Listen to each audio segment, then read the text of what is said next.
Good afternoon and welcome to Our World, Our Power. Another show, another week. Hi, Glenn. Absolutely. How are you today? I'm doing much, much better. You are. I am feeling good, feeling great, actually. Yeah, I know this has been a rough start for both of us for the new year. We both were sick. And I know I'm feeling better. You know what's something that's really crazy? What's that? I feel like a dog. I have all my vaccination Wait a minute. shots. Didn't we have this conversation last week? We didn't have it on the air, though. No, it We didn't wasn't. have It wasn't on the air. It wasn't on the air. But now- I thought we talked about this. We did. I had such fun talking about it. I want to talk about it again. But I wanted to say this to the public, in the sense of. Yeah, you need to explain yourself a little Yeah, I'm bit going more. to explain Okay, please. myself. Now, when the virus first came out, everybody was talking about everybody needs to have their shots and so forth. And I got the first shot. I felt really good about that. And then after that, I got sick too. I wasn't feeling good. So then I had my second vaccination, and I had the flu shot and I had the pneumonia shot, and I said to myself, everything is going to be a-okay. I'm ready. I'm geared myself up physically and mentally. That no matter what happens, I'm going to be okay. Then the day after Christmas, guys, I got sick. And I was like, there's something wrong with this. And so I feel much better. Last week Saturday I got the booster shot, so now I'm sitting down here and waiting to see what next is going to happen. What do you think, Len, with people who have had all these vaccination shots and they're still getting sick? Well, that's the nature of the beast. I think there's been a false sense of security that since you've got the vaccine and the booster that you're invincible, and we're not. No. The vaccine is 90 something percent, 94%. So that means that you still got an opportunity to catch it and to pass it on. And I think it's even more dangerous when it's asymptomatic, so you don't even know that you have it, and you may be passing it on. So I mean, Yes. it's and the severity of this particular variant is highly contagious. So Yeah. we just have to keep ourselves safe. Yep, One of the things I've been hearing is to either drink hot fluids when you come in from being out in the public, or gargling with mouthwash that has alcohol in it, so that you kill whatever's in your throat, so that it doesn't have the capability of reaching your lungs and so forth and affecting you a Yeah. little bit more. So the different variations of that I've heard, and that seems to be probably one of the better means of keeping it off of you. And of course, people will choose to do the vaccine or not. But again, all people should be looking at boosting up their immune systems and making sure that their system can handle anything. Yeah, And, that's very you true. know, Very true. And I want to say that this show today is sponsored by the Chocolate Loft. And anytime you have a party that you want to have, a birthday party, anniversary, anything, a beautiful venue on Sutherland Boulevard at 113-10 Sutherland Boulevard is the Chocolate Loft. And if you want to make a reservation, don't forget to call Charles, is his name, at 929-504-9200. A great place right in our community. So please support the Chocolate Loft with your membership. And just, call if you want a small party, a large party, a wedding, even a bar mitzvah. Just, let Charles know, okay? So, and he's got 2 floors, and when the weather gets better, I think he's got an outdoor Backyard, yeah. piece as well. So it's a friendly adult venue. Yes, very much so. So today we're doing something a little bit special, Glenn. We're just going to be talking about, the new year. And in this new year, mostly You people might talk want to about, move over a little bit so that you can be yeah, on camera on most of here. the time There you go. for the new year, people talk about either losing weight or their finances. They seem to go hand in hand. So I would like to talk a little bit about what do you think about people for the first of the year getting their finances in order? Is that even possible? Absolutely. Listen, first of the year shouldn't be the only time that you're thinking about your finances. Finances are something that you want to be conscious and tracking, and actually have some goals. You want to have some goals about what you want to produce, what do you want to invest, what do you want to save. How do you cut your expenses? I agree with you, Glenn. I think that's really great. But I always keep mentioning this small population of people that are on a fixed income, and their money is very limited. They may have they receive like $13,000 to $14,000 per year, you know, and that's it.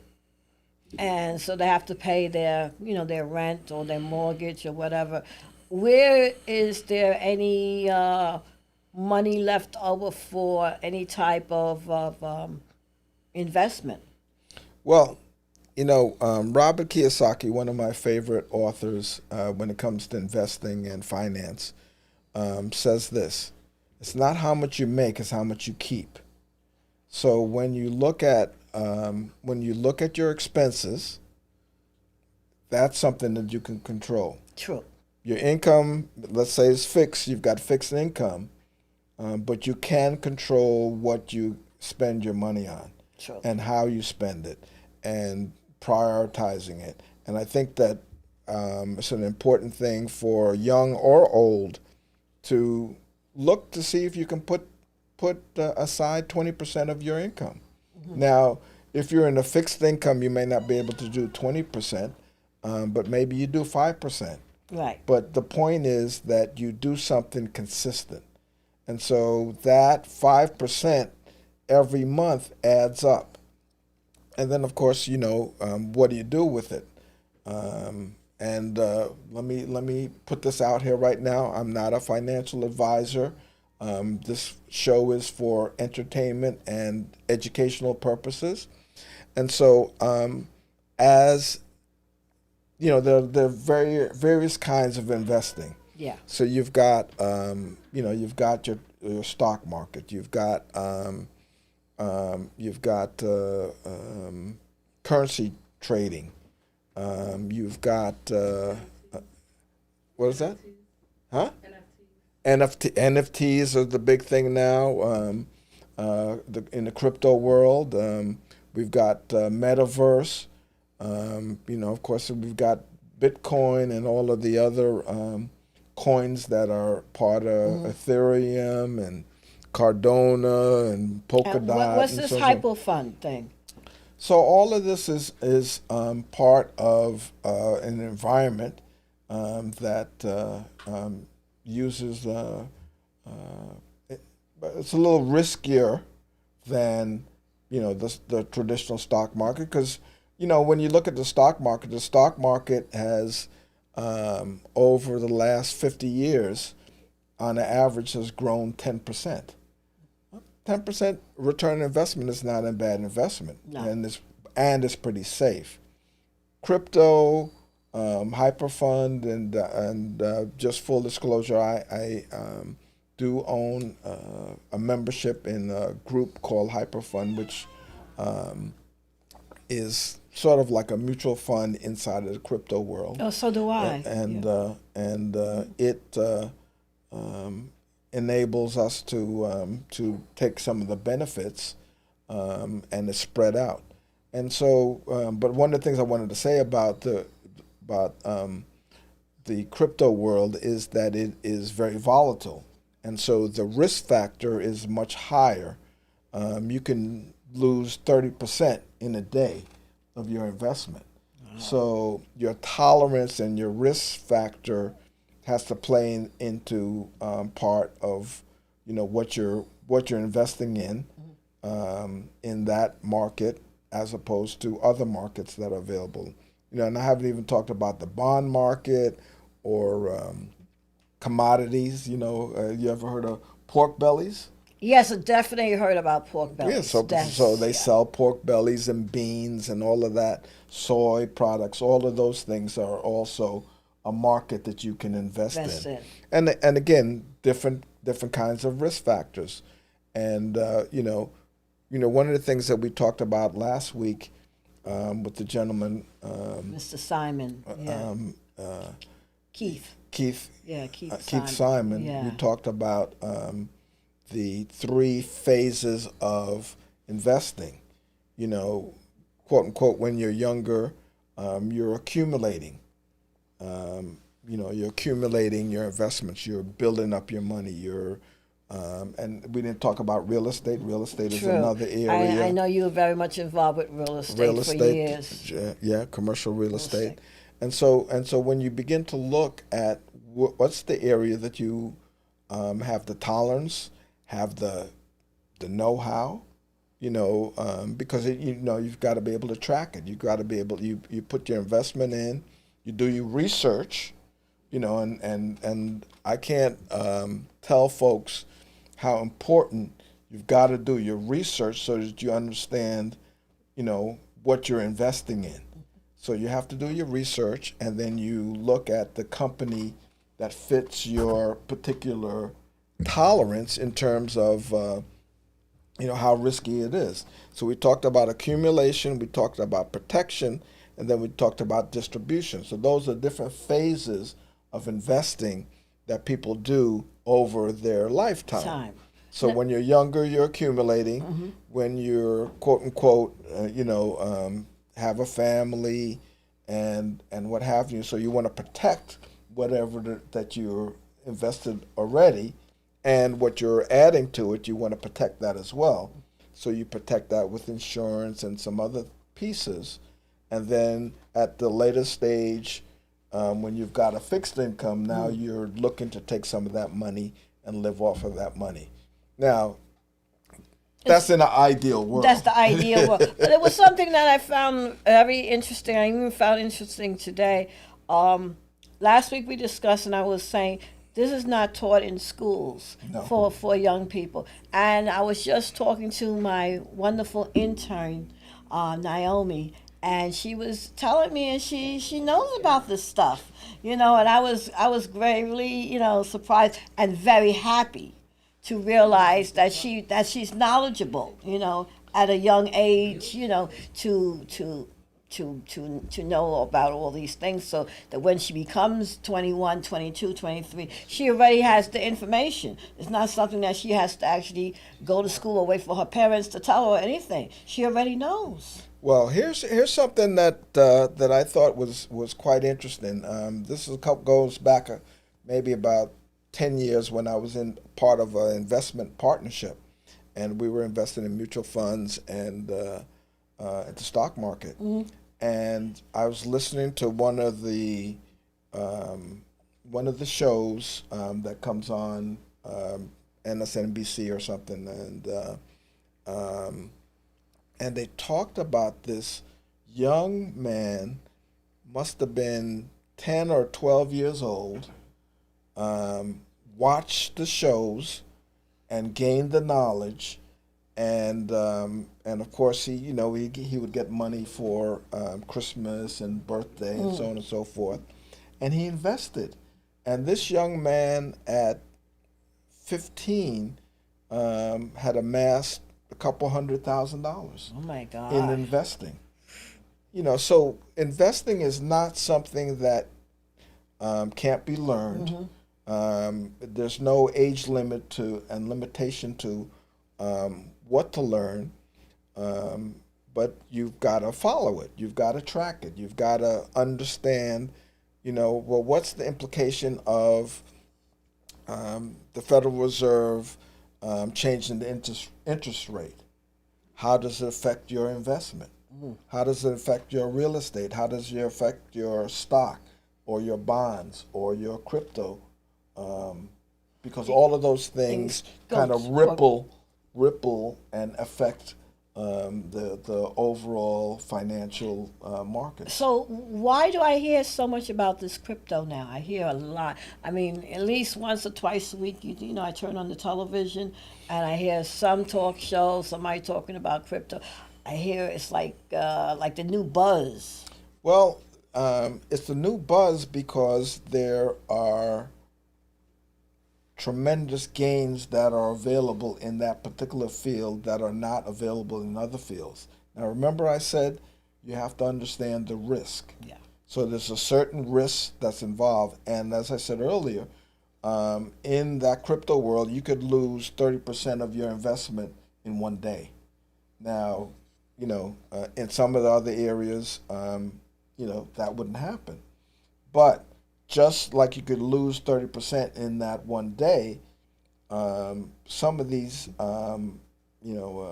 crypto altcoins can do 10 times, 100 times.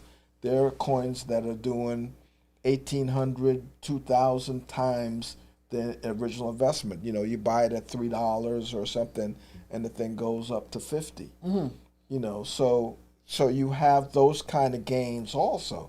Now, again, it's volatile, so you have to be able to track it, and you want to look to see how high you think it's going to go.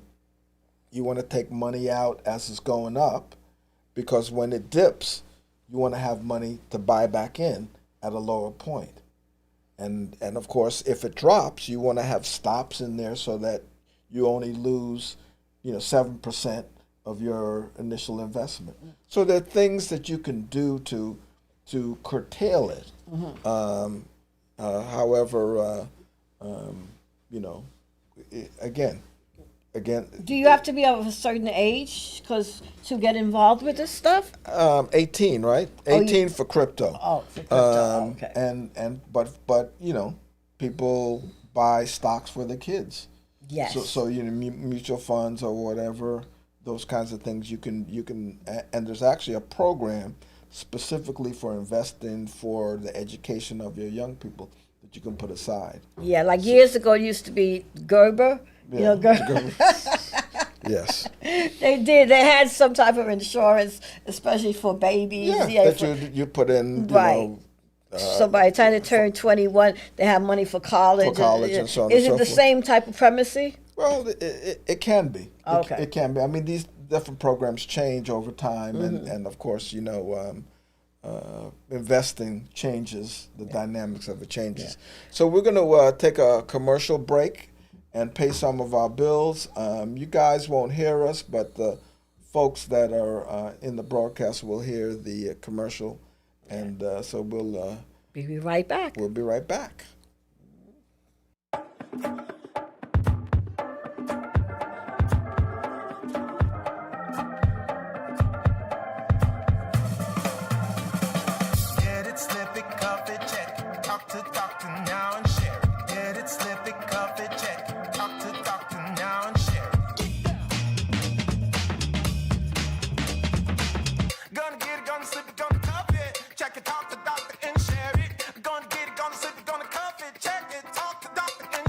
Get it, slip it, cuff it, check it.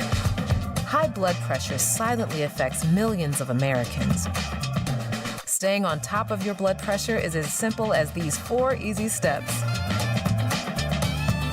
Self-monitoring is power.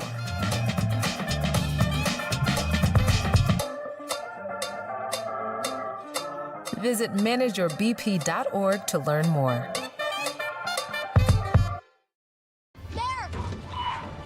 What do we do? You may not be able to plan ahead for a ghost encounter.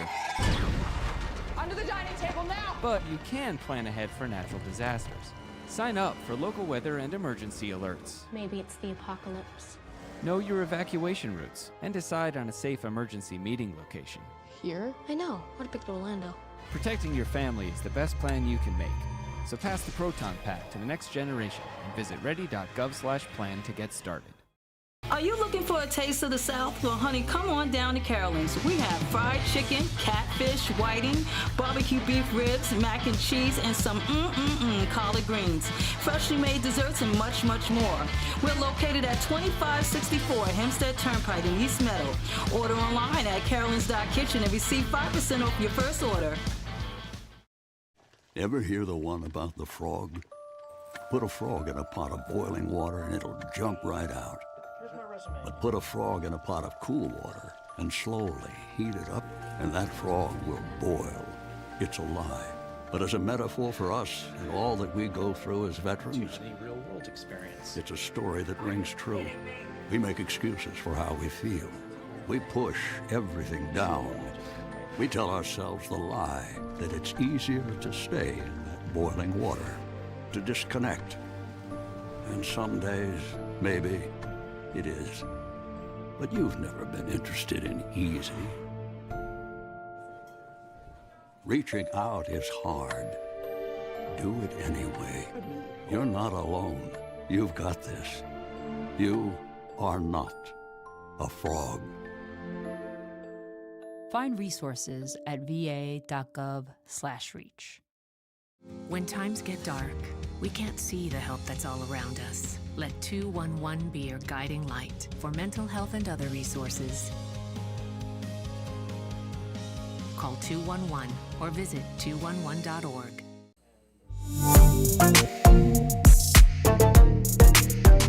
All right, Joey. Oh, I like this.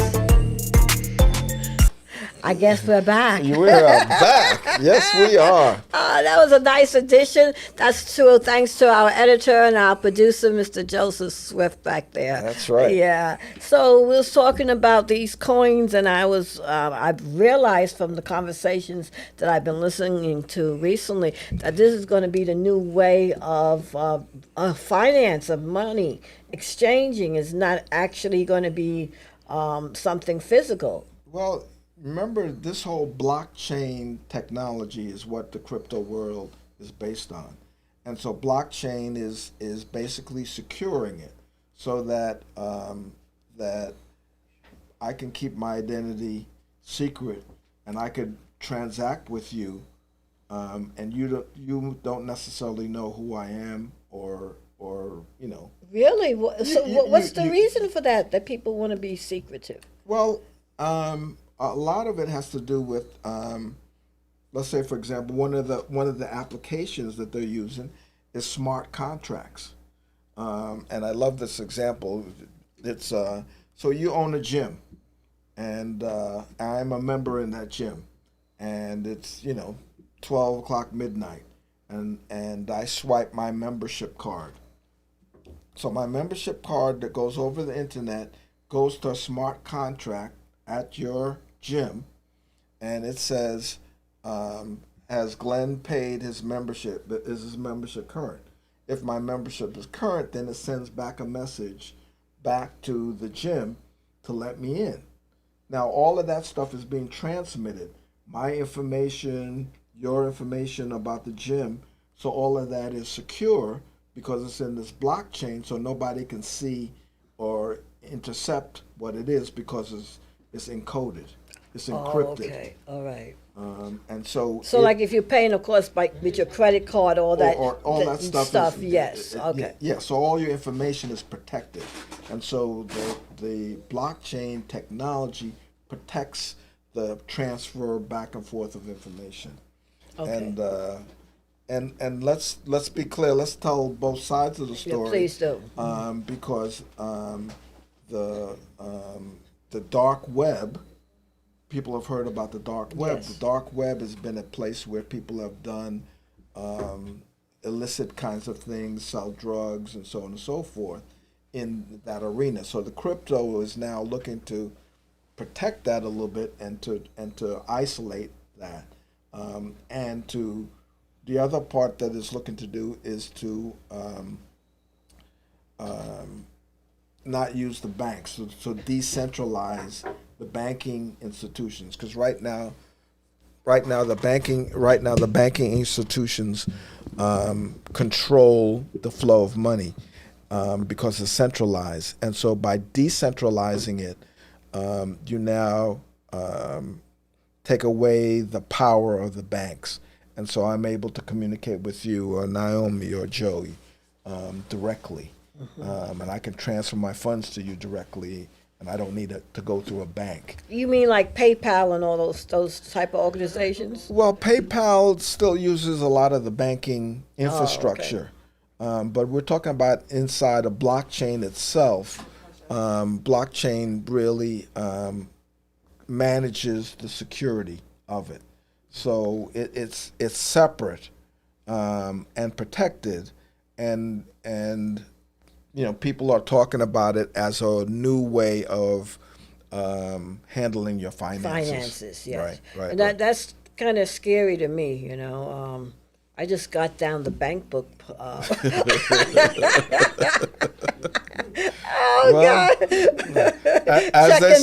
Check and balance. Now you're taking me in a whole different world now.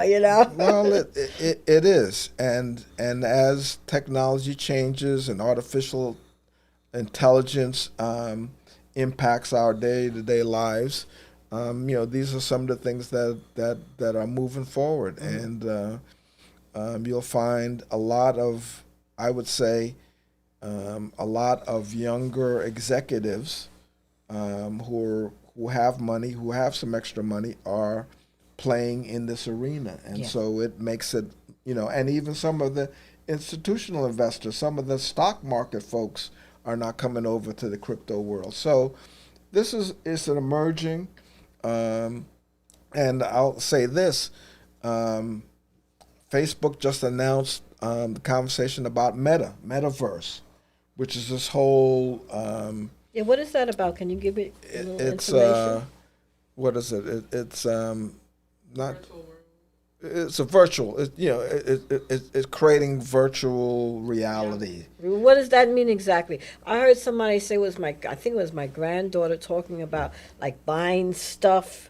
You remember Sim City? Yes, that's what they was talking about. So this is now talking about creating universes. Meta from Facebook. Facebook is now changed their name to Meta, right? Because they want to be able to have, create a world or an environment where we have an avatar, and we'll buy clothes for that avatar and products and sneakers and cars. They even have digital real estate. So you're buying real estate that really doesn't exist. So why do people want to do this? Are we that bored? Well, it's serious. I mean, it's a platform. Okay. It's a new platform to do business. And so people are inventing ways, NFTs. NFT is a drawing that you've created, and that I can sell to you, and then you sell it to somebody else. I still get a small percentage every time it gets sold because I created it. Yeah, or I've I heard could, about that. So I mean they're and I think the first NFT was like $2 million or something, and it's something that was made up. So you've got these things that are, the value is equated to what you generate as value. Okay. So if we both agree that this piece of paper has a value of $5, then we can convince other people that it has $5, and if enough people believe it's $5, worth $5. So it's like an art painting, like a painting like that. The NFT is, but also these altcoins. So I mean, people believe that Bitcoin is going to expand and be more than what it is. I don't know if it's like 42,000 for a coin right now, and they say 40. Is it 43? Okay. So, but it's been in that range, and it about 6 months ago it dropped to like 37 or 30 something overnight, and so people lost money. But then people who hadn't who leveraged themselves bought in at that because it's going back up, and so people are hoping that that's going to be worth 100,000 per coin at some point in time. Now, that is interesting and particular because there's an infinite amount of coins that can be sold. So the algorithm that created it can only produce so many coins. So at some point in time, there are not going to be any more coins available. Oh. So of course the value is going to go up because of because there's no more supply. The demand will exceed the supply. But you've got worlds that are being created, like we talked about the smart contract.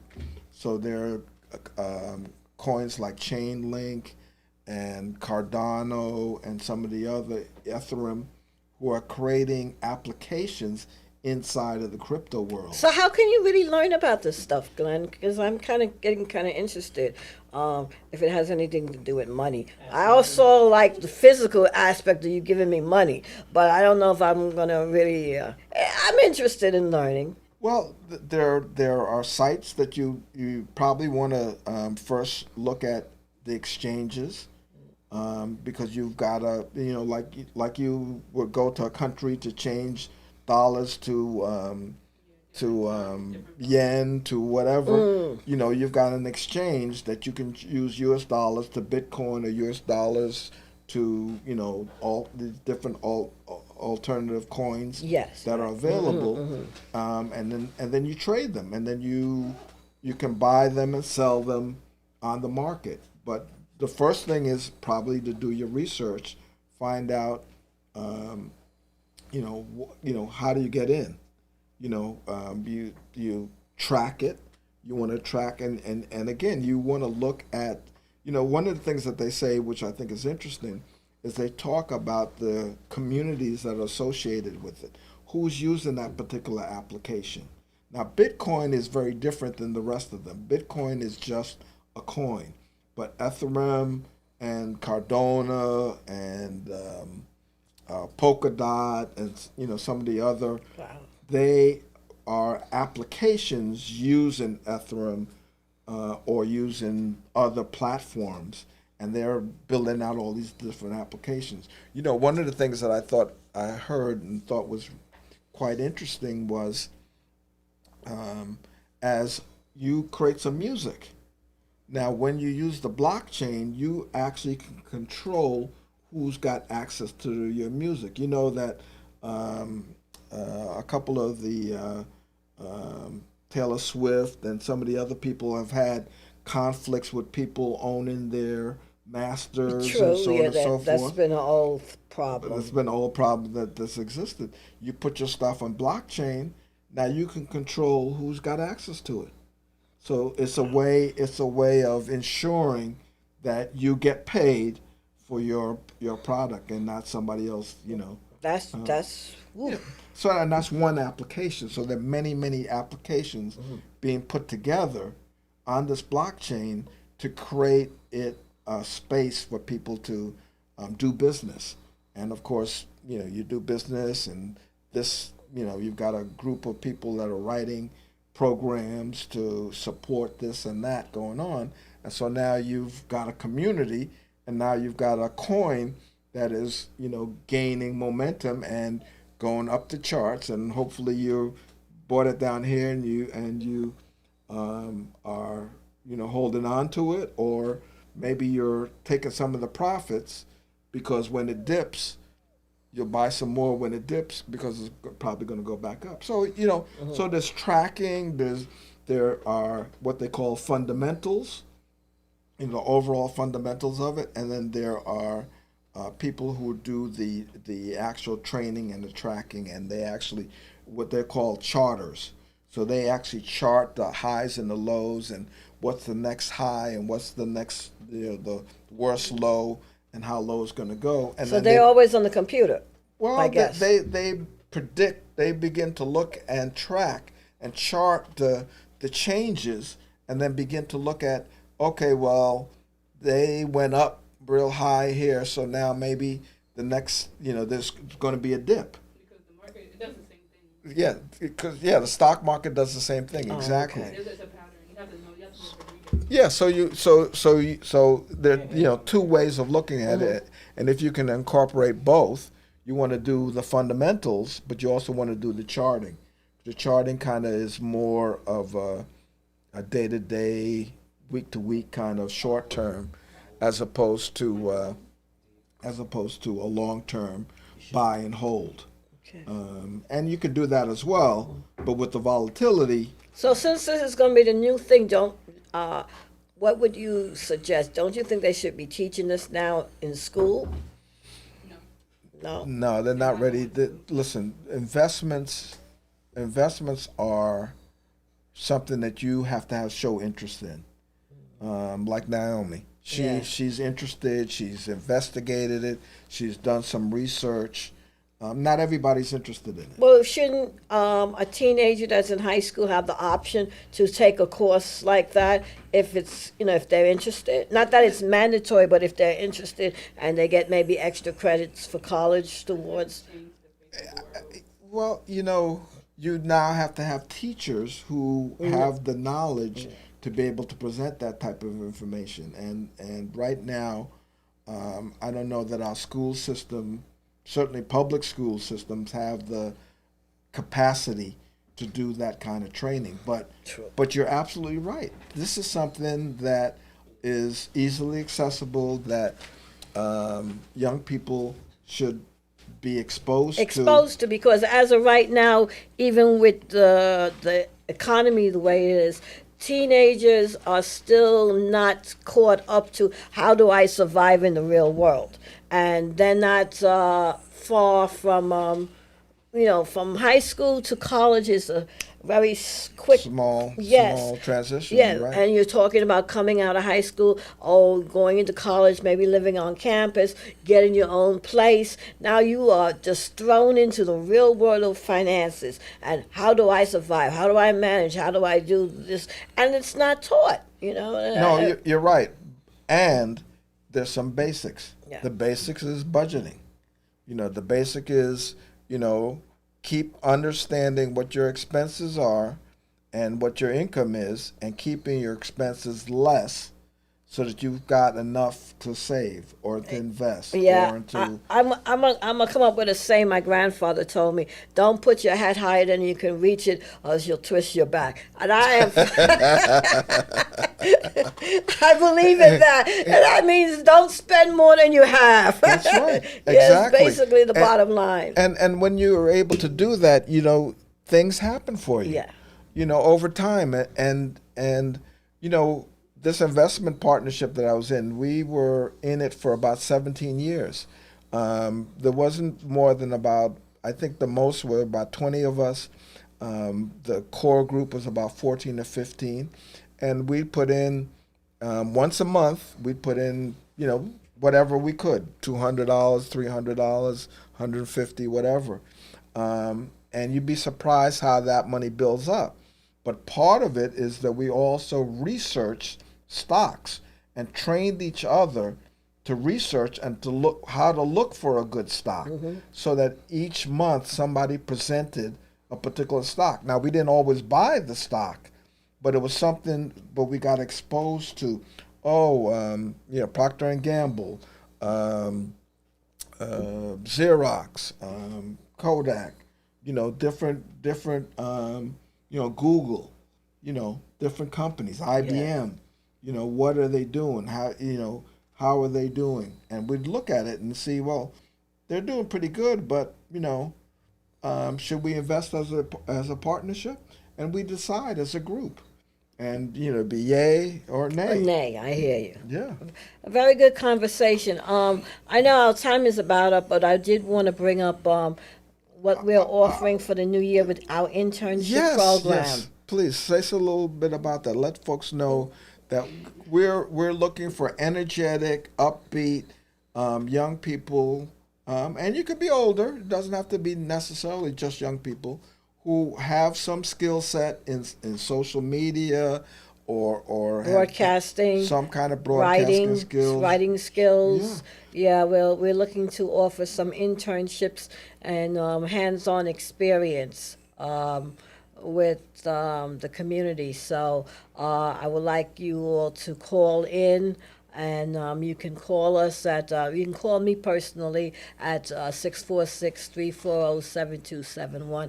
And what's our radio station's number? We have a new number that has just been, here it is, 347-410-8077. You can call us at this number if you're interested in doing an internship. So anybody listening that's in York College, St. John's University, Queens College, Long Island University, I'm open to hearing from you and receiving your resumes. So please, stay in contact with Lady Pauline or Mr. Glenn Greenwich, our Honorable Mayor here of Sutton Boulevard. And, let us know if you're interested in doing an internship. We have the opportunities here for you to learn. And I just wanted to make sure that you all got that, something for the new year to keep in mind, okay?